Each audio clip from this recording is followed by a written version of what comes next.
రాష్ట్ర ప్రభుత్వం ఉచిత ఇసుక పంపిణీ విధానం అమలు చేయడంలో భాగంగా పరిపాలనాపరమైన ఖర్చులను మాత్రమే నిర్ణయించి ఆ మేరకు వసూలు చేయడం జరగనున్నట్లు జిల్లా కలెక్టర్ పి ప్రశాంతి పేర్కొన్నారు.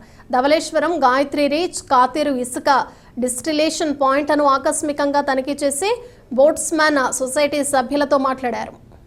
ఈ సందర్భంగా కలెక్టర్ మాట్లాడుతూ గోదావరి నది పరివాహక ప్రాంతాల్లోని డిస్టిలేషన్ స్టాక్ ఉన్న ఇసుకను ఉచిత ఇసుక పంపిణీ విధానంలో ఇళ్ల నిర్మాణాలకు సరఫరా చేసి పూర్తి స్థాయిలో సన్నద్ధం కావాలని ఆదేశించారు.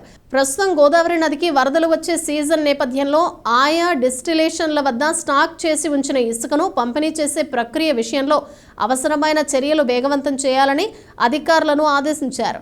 గోదావరి నది పరివాహక ప్రాంతంలో బోట్స్ ద్వారా తీసుకుని వచ్చే ఇసుక రవాణా అంశాలపై అక్కడి వ్యక్తులతో కలెక్టర్ సంభాషించారు.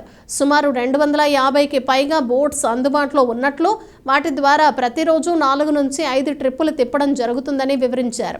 కలెక్టర్ వెంట municipal commissioner, in charge joint collector K Dinesh Kumar, RDO Chaitanyavarshini, mines సహాయ సంచాలకులు M Subrahmanyam, rural tahsildar YVK Apparao తదితరులు పాల్గొన్నారు.